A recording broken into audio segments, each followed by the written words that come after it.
Comment négocier si on veut acheter un bien immobilier?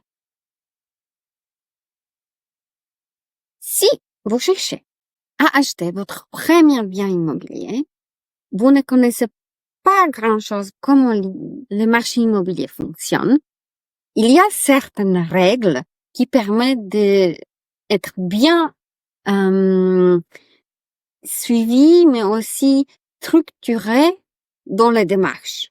Et bien évidemment, il y a plein de gens qui peuvent vous aider avec, parce que c'est la taf de l'argent du agent immobilier, c'est peut-être vos parents, c'est peut-être vos amis qui ont déjà acheté. Donc, ils vont vous dire d'abord faire ça, après faire ça. Ce que j'aimerais cependant vous montrer dans cette vidéo, c'est quelque chose que ni les parents, ni agents immobiliers, ni peut-être pas tous les amis vont vous dire.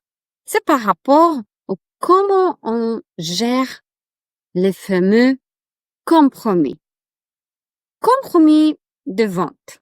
Compromis dans ce sens-là, dans la matière, dans le domaine d'immobilier, pardon, c'est un mot qui n'est pas du sens commun, au moins pas du sens qu'on connaît de la négociation. Donc, je vais vous donner un exemple concret, qu'est-ce que c'est un compromis de vente, et aussi je vais vous donner un mauvais exemple pour vous expliquer qu'est-ce qu'il faudra pas faire si vous y prêtez à signer quoi que ce soit.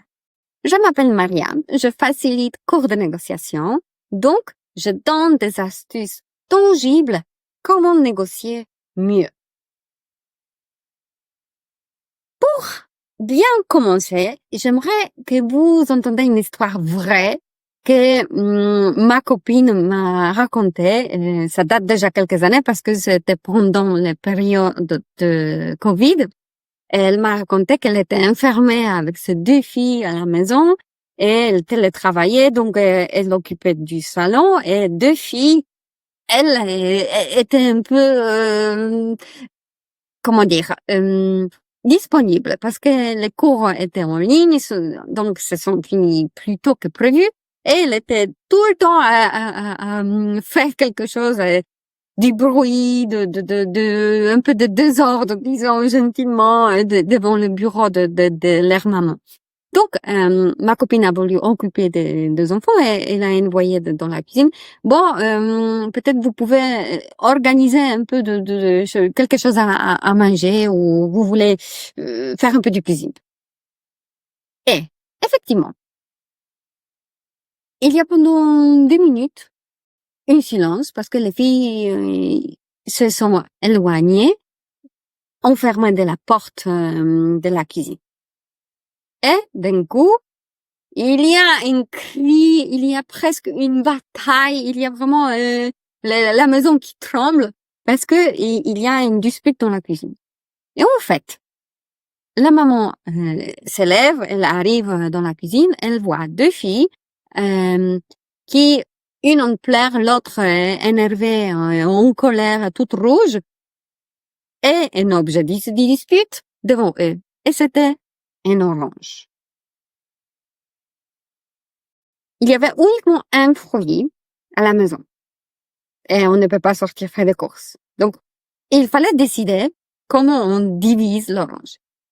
Veut l'orange nécessairement parce qu'elle a décidé d'utiliser les presses d'agrumes, elle va faire un jus. Donc, elle aimerait bien prendre cette orange.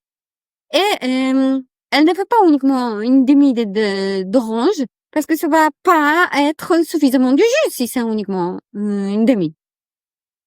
L'autre fille veut aussi cette orange parce que elle a décidé qu'elle va s'en servir pour faire de la cuisine, de faire un gâteau. Non.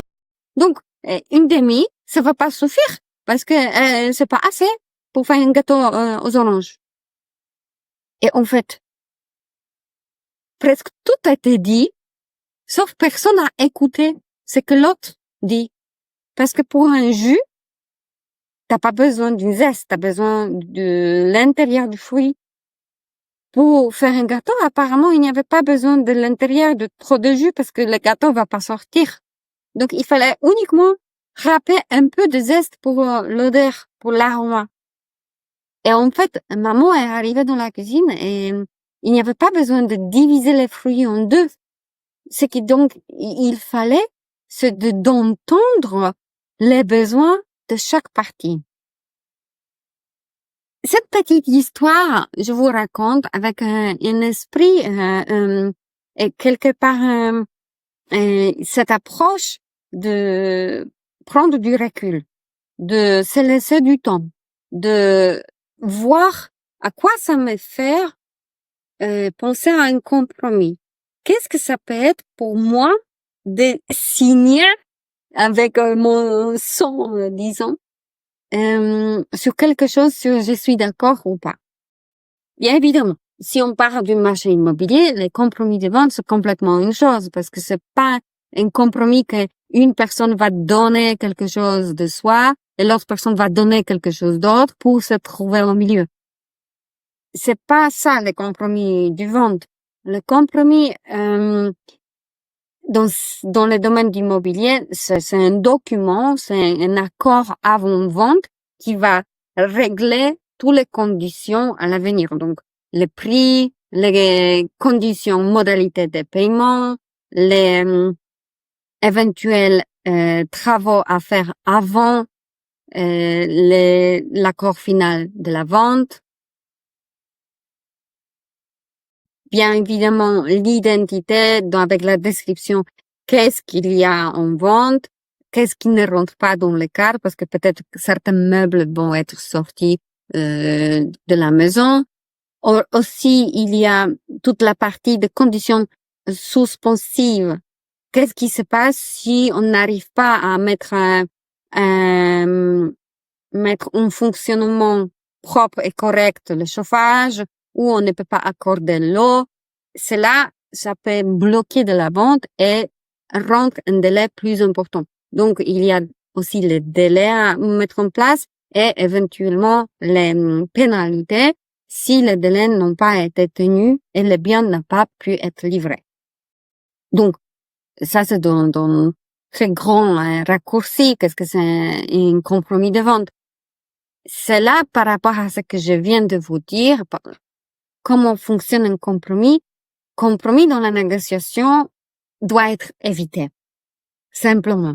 Parce que compromis nous parle de ni moi, je reçois ce dont j'avais besoin, ni toi, ni tu ne reçois pas ce que tu as cherché à obtenir. Parce que moitié d'un fruit et moitié deux moitiés ne vont pas combler mon besoin de quantité de jus ou de quantité de zeste. Vous voyez, si on parle de compromis dans la négociation, c'est pas cool. C'est vraiment, on va dans l'impasse, dans le cul-de-sac. On va nulle part, en fait. On est bloqué, on voit plus clair qu'est-ce qu'il y a derrière. Qu'est-ce que quelqu'un d'autre veut me dire. Donc, à nouveau, pour revenir dans le monde immobilier, est-ce que vous êtes conscient que, à côté du compromis de vente, existe aussi l'option de la promesse de vente?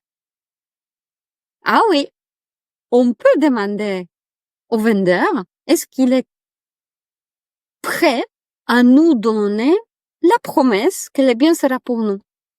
Par exemple, nous ne sommes pas encore sûrs au niveau combien de crédits on peut recevoir à la banque. Nous ne sommes pas encore sûrs est-ce qu'on veut ce bien-là parce qu'après-midi on a un autre bien à regarder. Donc, on peut demander de recevoir de la promesse. Et c'est unilatéral, ce qui différencie par rapport au compromis de vente qui doit être signé par deux parties. Promesse de vente, c'est uniquement le vendeur qui signe, c'est lui qui s'engage. Il va dire, je vais réparer cela, je vais faire les travaux, je vais vider la maison, je vais faire, je sais pas, les jardins au propre, tout ça et tout ça. Donc, ce que je vous conseille avec ce que je vous laisse aujourd'hui. Inscrivez-vous pour un challenge sur comment éviter les erreurs dans la négociation immobilière. Pendant ce challenge-là, vous allez entendre plus d'astuces comme celle-ci sur le compromis. Le lien est dans les premiers commentaires. À bientôt!